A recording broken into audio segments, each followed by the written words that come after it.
for your free online visit. forhims.com/JOY. No one should have to choose between a paycheck and their health. Whether it's for a new baby, an unexpected illness, or an aging parent, Minnesotans deserve time to care for themselves and their families. That's why Minnesota Democrats are fighting for all working people to have paid family and medical leave. Learn more about how Democrats are standing up for working families and small businesses at paidleavemn.org. That's paidleavemn.org. Paid for by Minnesota AFL-CIO. Minnesota has the only original wolf population in the continental United States. And 80% of Minnesotans believe the wolf should be protected. Howling for Wolves is asking Minnesotans to respect our true wildlife manager, the wolf. Their survival is critical to our ecosystems, our communities, and even our economy. As highly intelligent animals with strong social bonds, Minnesota wolves deserve to be protected and admired. Learn more at howlingforwolves.org. Let's live and let howl. Howl!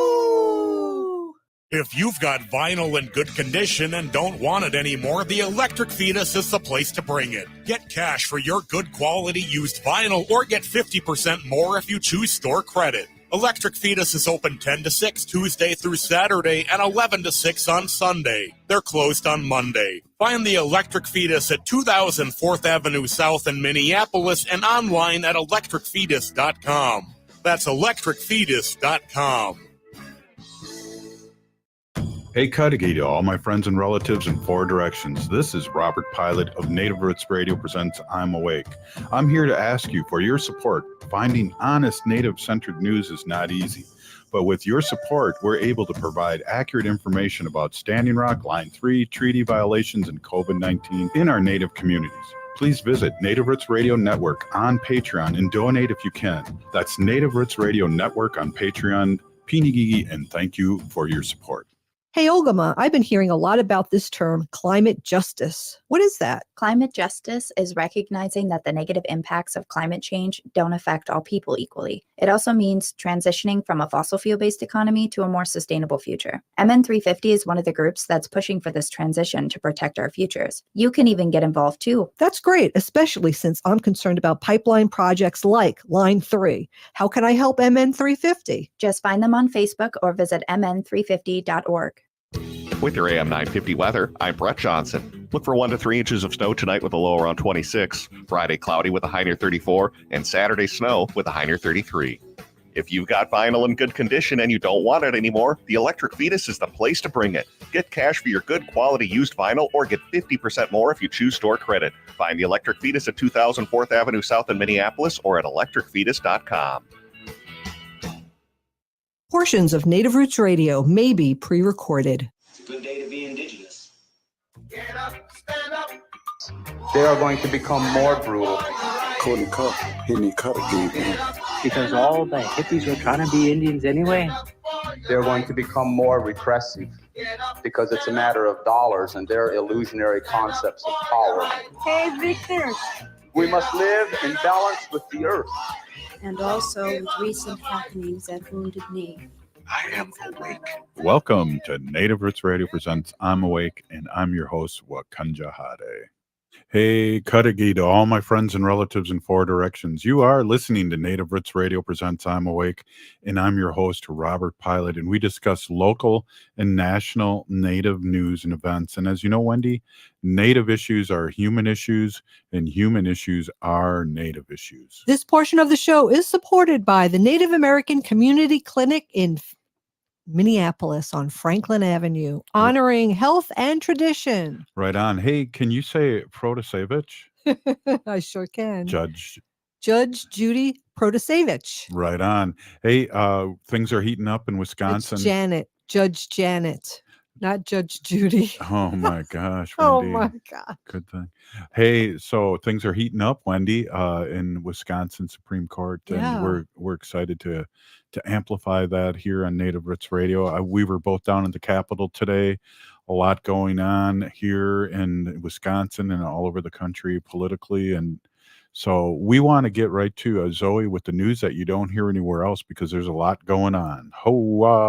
Welcome, Zoe. Jimmy Glitch Robert. This is Zoe Allen. I'm Sichangu Lakota, and also a descendant from the White Earth Nation. Today, we had some really huge victories for our Indigenous folks in Minnesota, so I just figured we'd spend our time today talking about that since both Robert and Wendy were at the Capitol today. Representative Heather Keeler just recently passed the Minnesota Indian Family Preservation Act. And so she released a press release today, kind of stating what the act's about. So I'm just going to read that for our listeners today. So today, the Minnesota House of Representatives passed the Minnesota Indian Family Preservation Act with a 128-0 vote. SF 667 was authored by Representative Heather Keeler. She's representing the Moorhead area. And this bill codifies sections of MIFPA that were dependent on the Federal Indian Child Welfare Act, or as many of us know it, ICWA, into Minnesota law, and it also clarifies various terms that are undefined in ICWA. Representative Keeler was quoted saying that the erasure of my community isn't only in our past, it is firmly in our present. She also said, as an Indigenous woman, I'm committed to preserving my culture, language, values, and community. Other people have been attempting to exterminate us for generations, but the fact that we kept showing up in these places is an act of resiliency. We've overcome decades of harm aimed at our community through our children. What this bill does is continue to protect Indigenous children so they continue to have a lifeline to their culture. This bill makes technical changes and adds numerous provisions to the Minnesota Indian family, incorporating federal ICWA procedures and requirements for voluntary and involuntary child placement and permanency proceedings. The legislation also affirms the state's policy on tribal-state relations, including the recognition of tribes as sovereign nations and the recognition that tribes have the inherent authority to determine their own jurisdiction for Indian child custody or child placement proceedings. The Minnesota Indian Family Preservation Act intends to protect Indigenous children and families from cycles of harm and trauma, said Speaker Melissa Hortman. With uncertainty around how the U.S. Supreme Court will rule on the constitutionality of the Indian Child Welfare Act, it is important that we act quickly in Minnesota and respect tribal sovereignty. I'm grateful to Representative Keeler and Senator Kunish for their work on this legislation.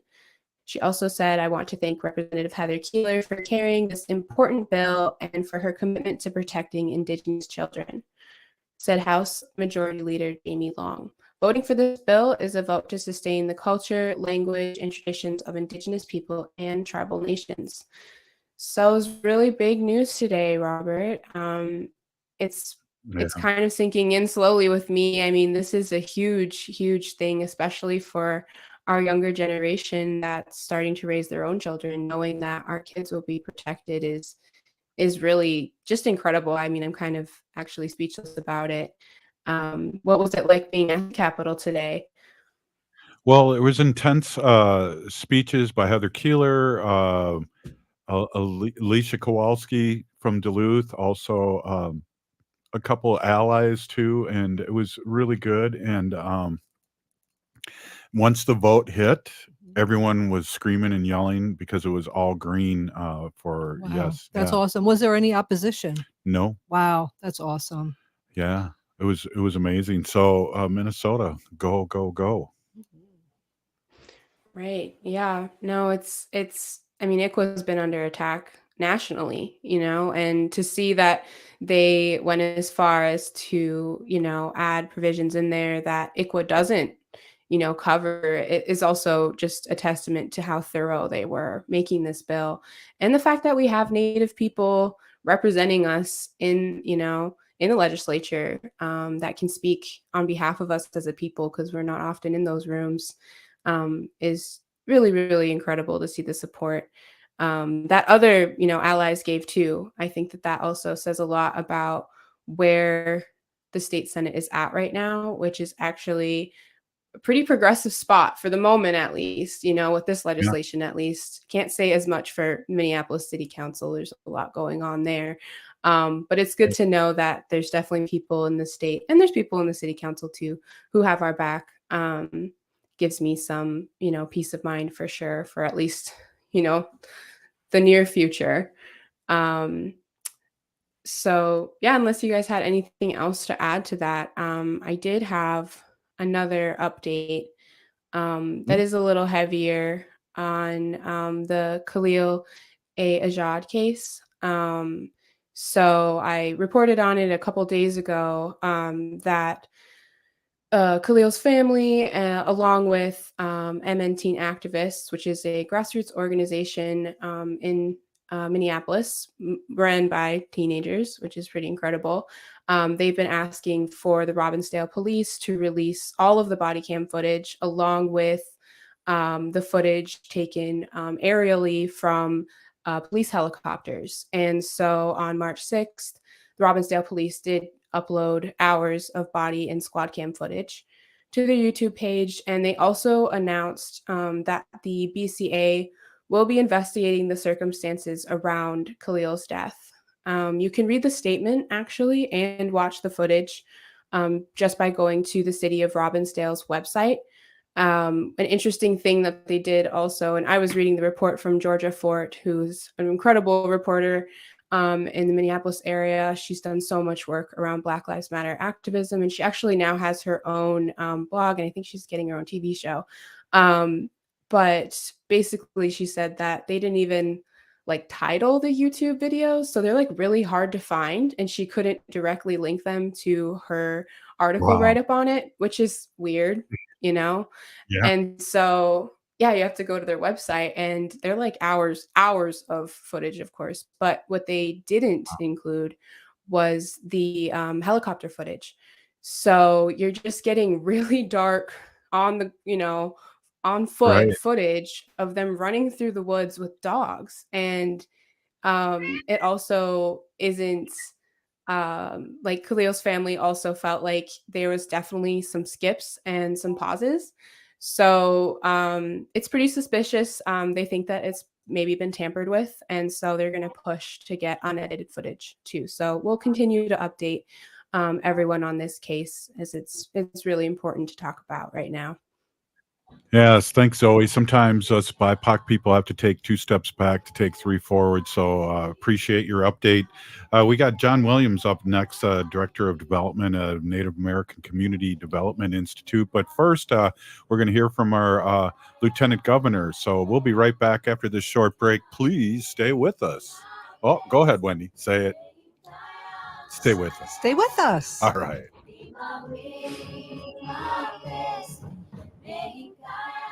No one should have to choose between a paycheck and their health. Whether it's for a new baby, an unexpected illness, or an aging parent, Minnesotans deserve time to care for themselves and their families. That's why Minnesota Democrats are fighting for all working people to have paid family and medical leave. Learn more about how Democrats are standing up for working families and small businesses at paidleavemn.org. That's paidleavemn.org. Paid for by Minnesota AFL-CIO. Hey, Olgama, I've been hearing a lot about this term, climate justice. What is that? Climate justice is recognizing that the negative impacts of climate change don't affect all people equally. It also means transitioning from a fossil fuel-based economy to a more sustainable future. MN 350 is one of the groups that's pushing for this transition to protect our futures. You can even get involved too. That's great, especially since I'm concerned about pipeline projects like Line 3. How can I help MN 350? Just find them on Facebook or visit mn350.org. If the statistics say that 1 in 3 Native women and 1 in 6 Native men have experienced sexual assault in their lifetime, it means our whole community is affected by sexual violence. 1 is too many. Don't stand by, stand up. Don't engage in acts of sexual violence, and shut down the dirty jokes, the gossip, the victim blaming and shaming. As a community, we can change the way we respond. Contact the Minnesota Indian Women's Sexual Assault Coalition to attend a workshop to learn more. Sponsored by the Minnesota Indian Women's Sexual Assault Coalition. J&S Bean Factory is a native-owned, community-supported, cozy, artsy coffee shop which offers roasted on-site beans, live music, and baked goods. Relax in the beautiful outside patio. City Pages writes, voted top 10 coffee shops. Tucked into a quiet corner of St. Paul's Highland Park neighborhood, this coffee shop roasts beans on site from the best coffee growing countries in the world. Located at 1518 Randolph Avenue, St. Paul. The good stuff.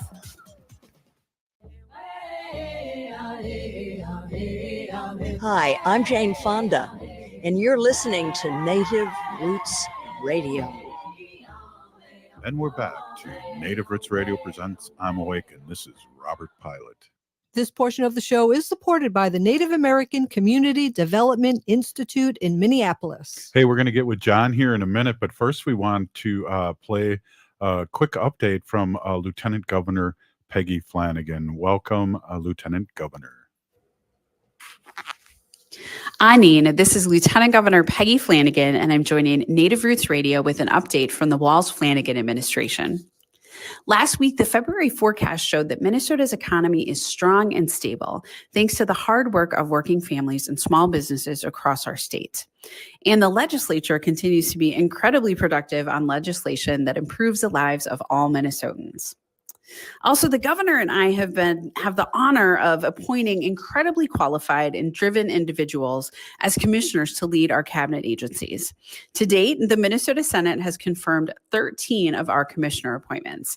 These include Department of Administration Commissioner Alice Roberts Davis, Department of Agriculture Commissioner Tom Peterson, Department of Commerce Commissioner Grace Arnold, Department of Education Commissioner Willie Jett, Office of Higher Education Commissioner and Fond du Lac tribal member, Dennis Olson, Department of Human Rights Commissioner, Rebecca Lucero, Department of Labor and Industry Commissioner, Nicole Blissenbach, Iron Range Resources and Rehabilitation Board Commissioner, Ida Rukavina, Minnesota Management and Budget Commissioner, Jim Showalter, MINIT, or the Minnesota IT Department Commissioner, Tarek Tomes, Department of Revenue Commissioner, Paul Marquardt, Department of Transportation Commissioner, Nancy Dobbenberger, and Department of Veteran Affairs Commissioner, Larry Herkey. These are all highly qualified and committed public servants who the governor and I rely on to lead the work of state government. We're grateful to these Minnesota senators for getting these confirmations done so quickly in this term. Last time I talked about two extremely important bills that had just passed the Senate, Restore the Vote and Driver's Licenses for All. The governor has signed both of those bills into law. The celebrations at these bill signings were incredibly moving and powerful, and just a great reminder of all of the work that has been done over decades to make this legislative session possible. People kept the faith, and now we're getting it done. Additionally, the governor has signed several other bills, including providing $5 million in emergency funding to food shelves to help more Minnesotans in need put food on the table. And incidentally, that was a bill that was introduced by Representative Heather Keeler, who's a member of the Native American Caucus. He also has signed a bill tying the budget forecast to inflation to make sure that we can keep up with the costs for Minnesotans. He's authorized the DNR to make changes to improve Minnesota's state park and recreation area boundaries and properly transfer Minnesota county and state lands. And the governor has also signed a bill unlocking $315.5 million in federally appropriated funds from the Infrastructure Investment and Jobs Act to improve our Minnesota roads. And boy, don't we need it right now. And then finally, the governor signed Executive Order 2303, which protects the rights of LGBTQ plus Minnesotans to seek and receive gender affirming care. And with this executive order, we are saying to our trans loved ones, to our friends, to our neighbors, and fellow Minnesotans, that you belong here. You are safe here. We want you to live the fullest, truest, happiest version of your life and to be yourself here in our community. We were joined by medical professionals and elected officials, the Queer Caucus, community members who are all saying the same thing. Because let's be clear, this is life-affirming and life-saving healthcare. When our children tell us who they are. It's our job as grown-ups to listen and to believe them. And when our friends and neighbors tell us that this is critical care that will help them feel safer and happier and more themselves, it's our job to listen and to believe them. And when our medical professionals tell us this care will help improve and save lives of their patients, it is our job to listen and to believe them. In Minnesota, our trans, non-binary, two-spirit, gender-expansive relatives are seen and heard and valued and protected and loved for who they are. That is what it means to be a good neighbor, and I think that's what it means to be a Minnesotan. While there are bullies across this country who may be attacking the community, here in Minnesota, we are going to stand up for our trans relatives. There's more work that we can do to protect and support trans youth and adults, but I look forward to continuing that work in partnership with fierce advocates like Representative Lee Finke and with the community. So we continue to work hard. I'm going to keep sending you updates. I appreciate this opportunity to share with you what's happened down at the Capitol. Chimigwech, Pinagigi, and back to you. Wow, Wendy, just awesome to hear the Lieutenant Governor. Always. I'm glad that she's on it all the time. Yeah, definitely. Every other week she's drops in with a nice segment. But hey, we got John Williams, Director of Development for Native American Community Development, on now, and we're really excited to have you on, John. Welcome. Why, thank you, Robert. I'm honored to be here. You know, it was funny the last time you were on. I was listening to the show because I was critiquing it, and I got to just say this: you were worked with the Valley of the Dolls. Ballet of the Dolls, yeah. Right, and that blew my mind because a friend of mine was in that I went to high school with, Julie Tavine. I don't know if you remember that name. Yeah, Julia. We love Julie. Yeah, Julia, for sure. She was awesome. I went to high school and junior high with her. You're bringing me back 30 years. Yeah. Yeah, Julie's great. Small world, small world. It is. Yeah, I lived in Minneapolis for 16 years. Yeah, 16 years. Wow. Mm-hmm. It was really different back then because wasn't that like towards mid 80s? Late 80s and the 90s. Okay, yeah. The It was early 80s. Early 80s were kind of a fog to me, if you know what I mean, but I'm recovering. I'm on my way. It was the late 80s that were foggy for me, so I'm with you. Right on. Hey, so that's you're stepping in here for Robert Lilligren. Let's get an update of what would you like to talk about? Well, we have so much going on at NACDI, but I was thinking it was snowing all day here today. I live in Marshall. I don't know if you knew that, Robert. I commute between the cities in Marshall, Minnesota. So I'm in southwestern Minnesota. But I was thinking that spring is like 10 days away. Not really. Outside. We're on our third. The hope of spring is in a week. No, so I don't know. Do you know about our urban farm, Robert? No, let's hear about it because I hear a little bit about it, but that'd be great to. Well, yeah, so many people know that we have a farmers market. We've been doing that for 9 years. And everybody loves it. The community comes out. We have vendors. We've got educational tables. It's just a lot of fun from June until October every year.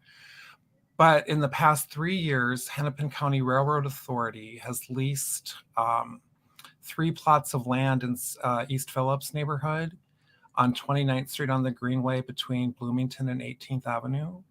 So we have 3 plots of land that we got for a lease that is like $1 a year. Wow. And our goal with those 3 plots of land is it's our food sovereignty work where we want to treat the land with no pesticides and honor our traditional ways of growing. The 3 different plots will be 3 different types of gardens. So we've started with a traditional farming garden or backyard garden, and we have 22 raised beds. And a lot of this infrastructure, Robert, was paid for by Midtown Community Works. They really wanted to see us, and the East Phillips neighborhood is really supportive. The EPIC group is really supportive of this work. And so we're gonna take it in stages. And this past year, we started with just one of the areas. The second plot is full of trees. We have maple trees, cedar, dogwood. Wow. And then the third plot is eventually, probably starting in 2024, is going to be a traditional medicinal garden. Nice. So it's going to be really beautiful. We have an artist, Gracie Horn, who was commissioned to do a permanent installation there, a fixture, a seating area. That's going to be unveiled. But in this past year, we planted for the first time. And we planted all kinds of cool stuff. We, the food sovereignty programs at NACDI are under the banner of Four Sisters, right? Right. So we, in the first lot, we were doing trials of corn, beans, and squash, and which ones liked each other. Our farmer is named Gloria Icano, and she coached me today on what I was going to talk about because she's done all the planting. But she wanted to make sure that those three sisters were the right varietals that liked each other and got along. And we planted peas and oats. We had melons, we had yarrow, sunflowers. And then this fall, we planted the perennials that are going to come up every year. We did serviceberry trees. Wow. We did sweetgrass, sage, lemon balm, strawberries, raspberries. And we're just beginning to plant seeds. So we're going to do a seedling giveaway. But right now, our farmer, Gloria, is utilizing space at Midtown Farmers Market, where she'll start seedlings for the community. And that event will be coming up at the farm, tentatively May 13th. But stay tuned for more details, because that's going to be a really cool thing to be able to provide seeds to the neighborhood. Yeah, let's talk more about that in the next segment. We got to take a quick break here, but we want to talk more about that, and we want some seeds over here in St. Paul. Oh, wow. Hey, you're listening to Native Roots Radio presents I'm Awake, and we'll be right back after this short break. Stay with us. Oh, wow.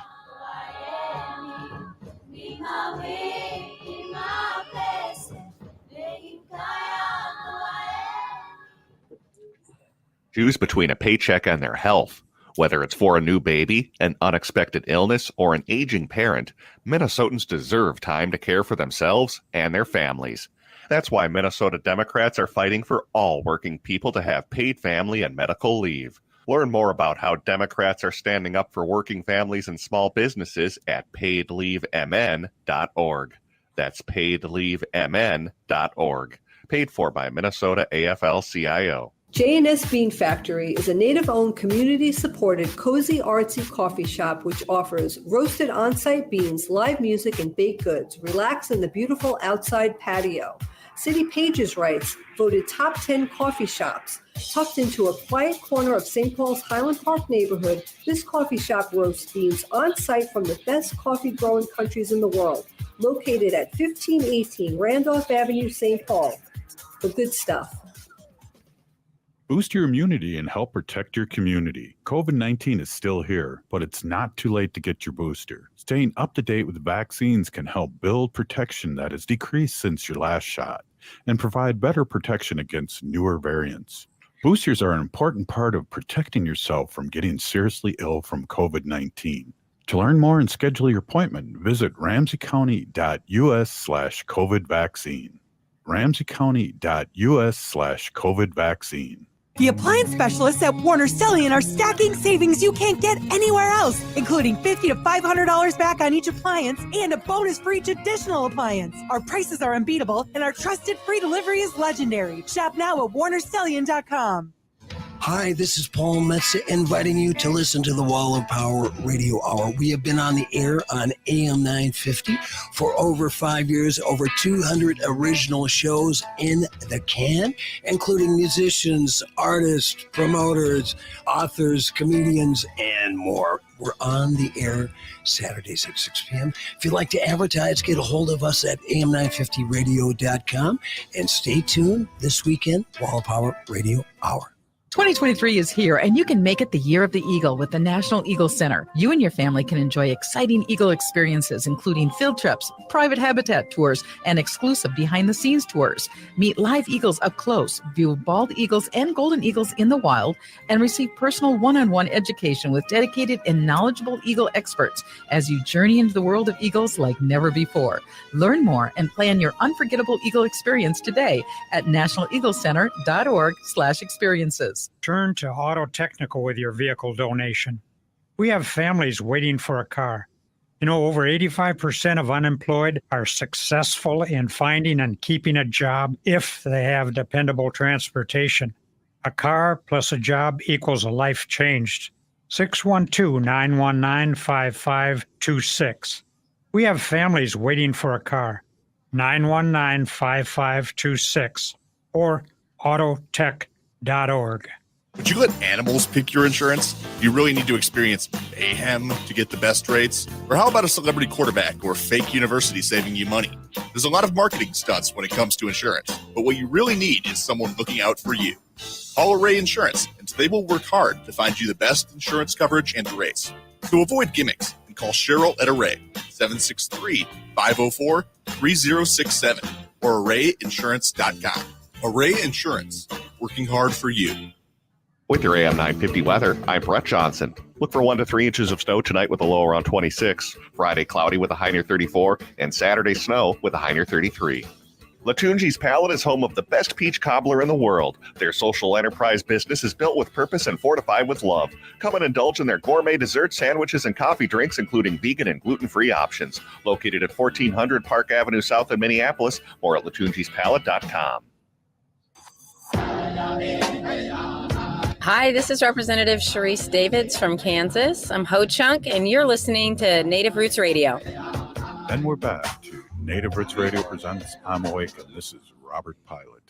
This portion of the show is supported by Howling for Wolves, protecting wolves for future generations. John got it in there. I got in there at the last minute. Right on. Hey, we're here with John Williams, Director of Development for Native American Community Development Institute. We're talking a little bit about gardening and seeds, and it's really interested me because I know it's important to have these pure seeds in our community, and like you were talking about with no pesticide, that's really exciting, John. Yeah, I was just telling you that our farmer Gloria is going to be starting seeds. She's doing the cold hardier ones. So to begin with, we'll do like kale and chard and broccoli. And she can even start flowers this early. So we'll have some snapdragons and zinnias and marigolds going. And so it's just really cool to see this process from I'm getting excited to wake up the farm is how we're talking about it, and all the steps you have to take in order to, it really makes you appreciate agriculture and that farming is year round. I'm learning a lot. I mean, Robert, I know enough to plant flowers in a pot on the stoop of my house, but that's about it. You know, I'm not a gardener, but I'm learning a whole lot through the process. And yeah, we want to have more traditional seeds. We'd like to have a seed library. One of the ideas that someone came up with was having a little free seed library, like the little book libraries people have. Yeah. But have it We have one down here by our house. Yeah, we have do. somebody who has that on there. They have the little book instead of books in there. The library, they have seeds in there in our neighborhood. Yeah. I don't know if they're like pure seeds and they don't have pesticides or anything. But yeah. But still, that's kind of beautiful, that people have things like that in our neighborhood.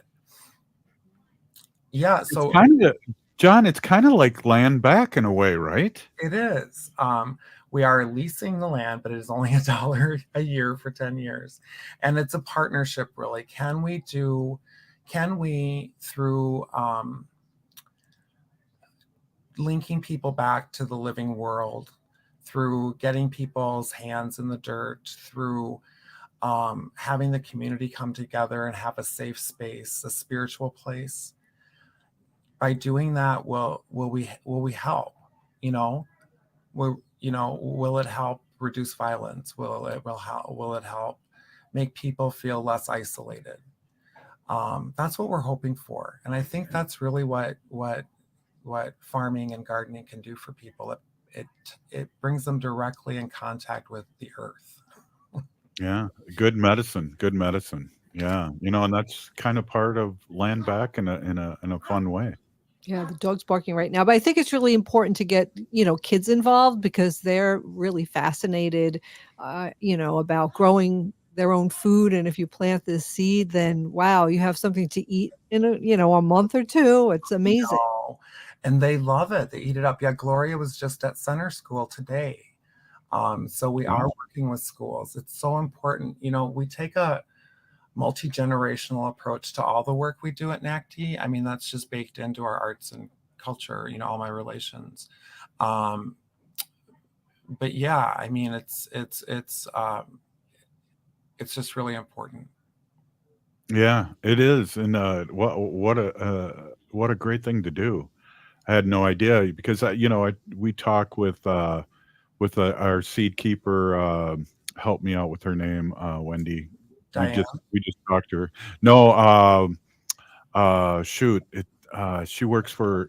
Well, I just want to say, like Maggie, for instance, Maggie Loren, she works with a lot of different, the kids, and they have a community garden, and they spend, hours there on the weekends. And, the kids are off the streets, they're out of trouble, they're being involved in something, and it's really, really awesome. Yeah, they think it's cool, and it is cool,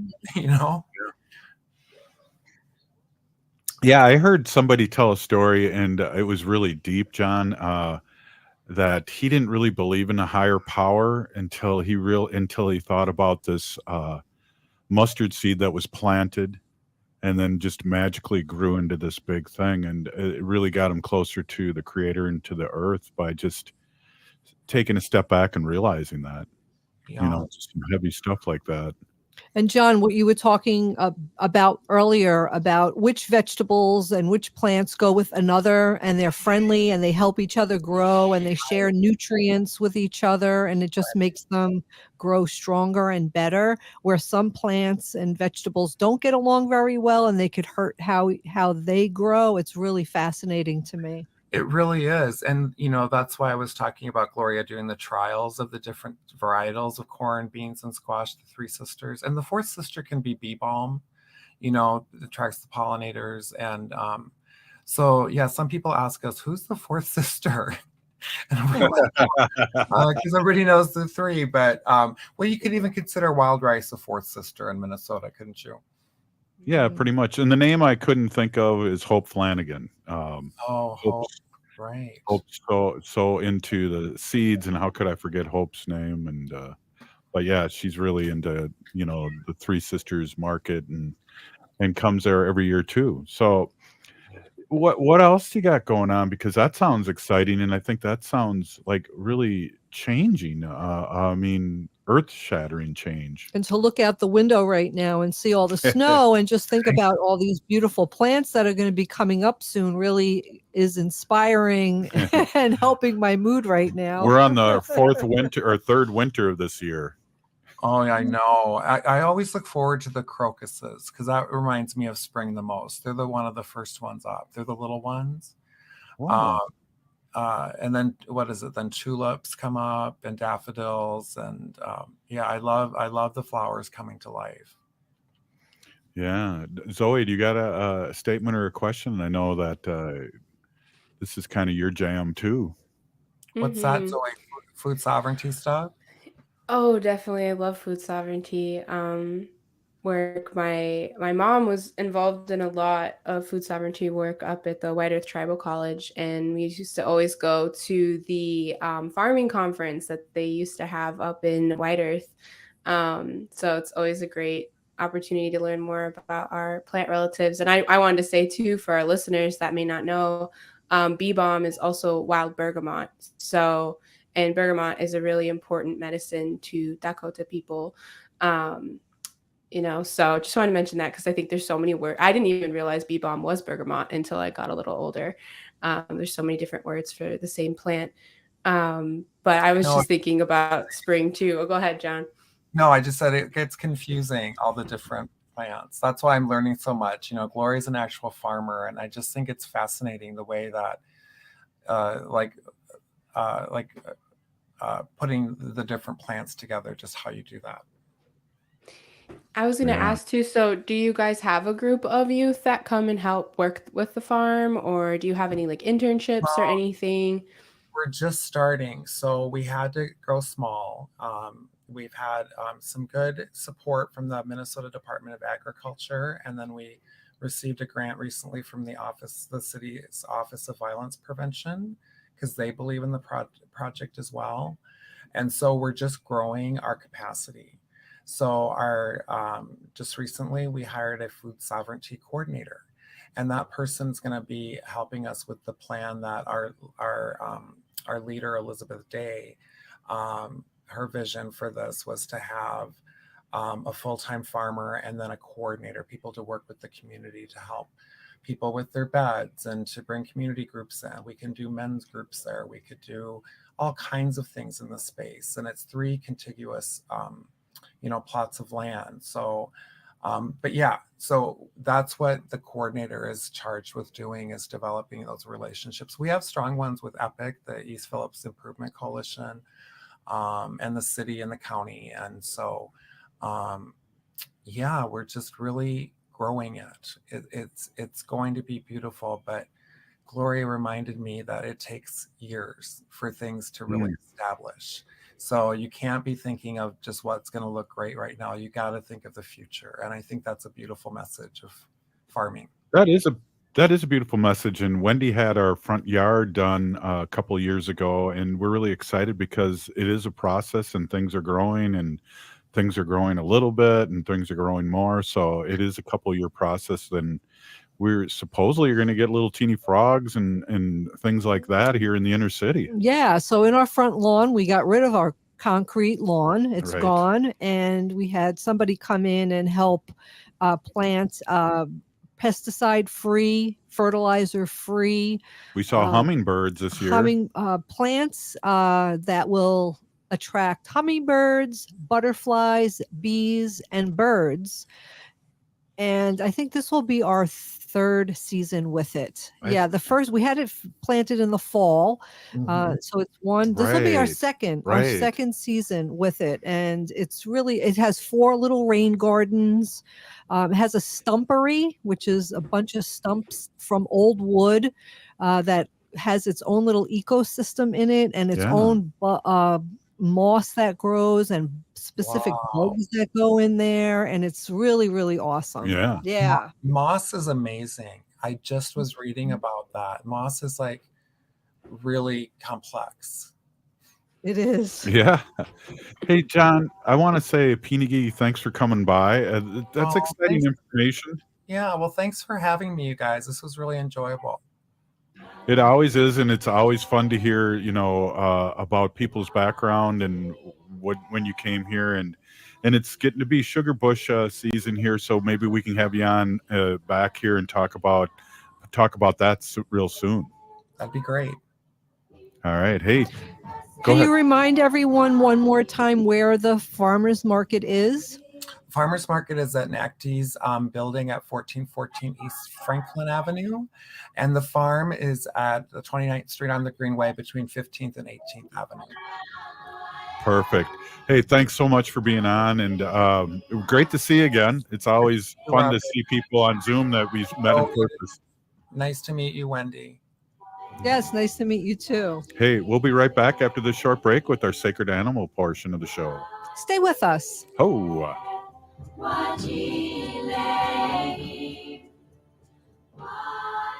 Hey, Olgama, I've been hearing a lot about this term, climate justice. What is that? Climate justice is recognizing that the negative impacts of climate change don't affect all people equally. It also means transitioning from a fossil fuel-based economy to a more sustainable future. MN350 is one of the groups that's pushing for this transition to protect our futures. You can even get involved too. That's great, especially since I'm concerned about pipeline projects like Line 3. How can I help MN350? Just find them on Facebook or visit mn350.org.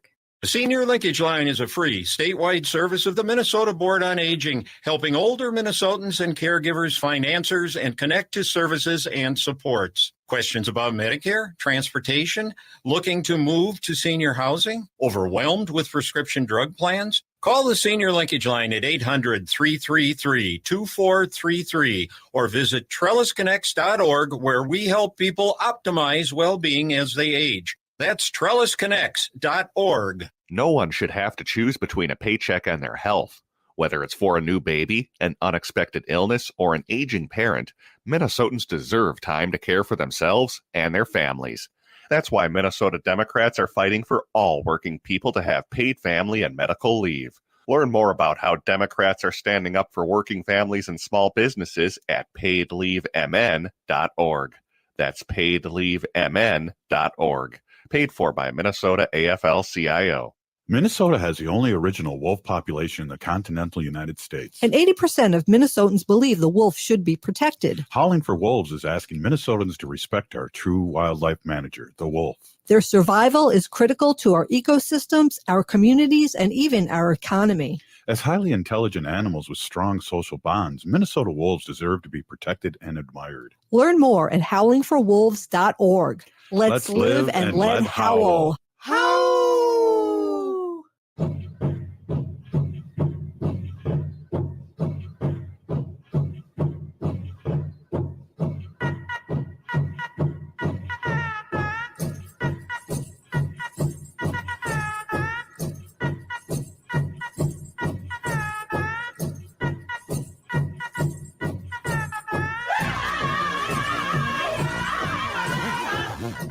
Welcome back to Native Roots Radio presents I'm Awake, and this is Robert Pilot. This portion of the show is supported by the Minnesota Indian Women's Sexual Assault Coalition and Howling for Wolves, protecting wolves for future generations. Howl! I just wanted to howl again. Right on. It's Me one too. of those days. It is. Yeah. You were at the Capitol today, Wen. And wait, let me just back up here. I want to introduce my awesome and beautiful wife, Wendy. Wendy's been an animal advocate for many years. So take it away, Wendy. Yes. Hi, everybody. My name is Hanaji Hihani. That means cares for them. I was given that name by my Dega Curtis. Curtis goes by Mashke Hanajingo, which means walks on white clouds. I'm a humane policy volunteer leader for the Humane Society of the United States, and I work on animal issues at the local and state level. And yes, I was at the Minnesota State Capitol today. Yeah. So let me just back up a little bit. So the Humane Society of the United States, a lot of people get this confused because of like animal humane societies, and we're totally different. So the Humane Society of the United States is the big, giant organization that does not adopt out animals. We do not have a shelter. We do not adopt out animals at all. What we work on is policy. So we work at the state and local level to bring about internal changes and humane laws to help all animals, not just your little cats and dogs that we share our house with, but everything. Elephants, all kinds of animals, fish, anything that is cruelty to animals, we try to fix. So that's what we do. We do work with local animal humane shelters in times of like disasters and hurricanes and tornadoes and floods. We will work with them to get animals out and into a safer place so we could bring those animals in that are in a disaster area. I talked the other day about how Humane Society International is in Turkey and Syria right now, helping with that movement there. So we appreciate that. So today I was at the Minnesota State Capitol at a hearing. So I don't know if any of you out there have ever witnessed a hearing at the Minnesota State Capitol or at your Capitol, wherever you may live. I encourage somebody to go there and to experience it. So you're in a big room.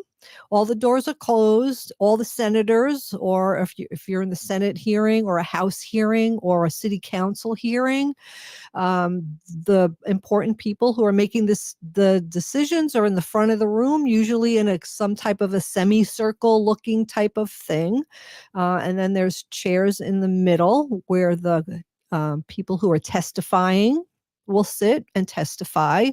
And then around them and in the back and around them are people who are just there to observe and to bring support and show the Senate, the House, or your city council members that you're there in solidarity and that you care about the issue that's being heard that day.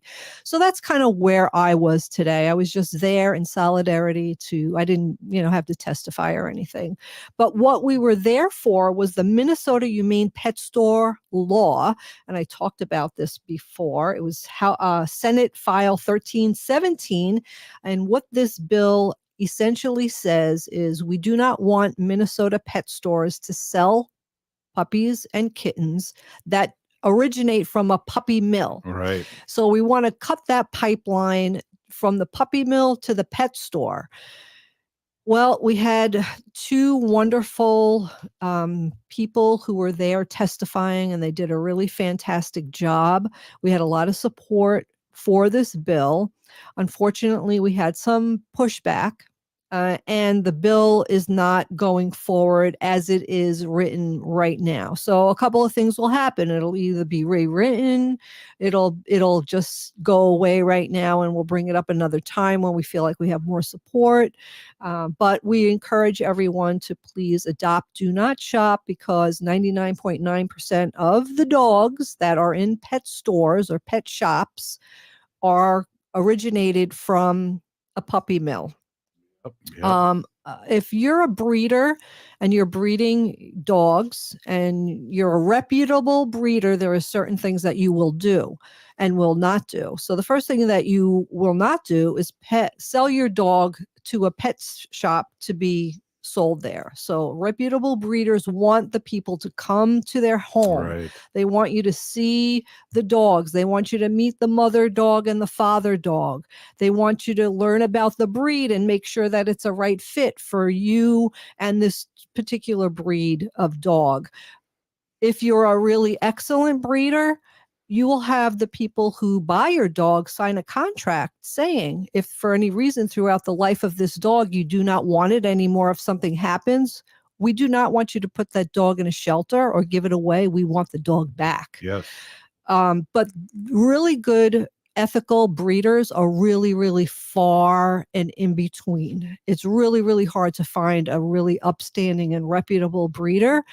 And again, the dogs and the cats who go to the pet stores are from these mills, these puppy mills, or these facilities that breed dogs over and over again.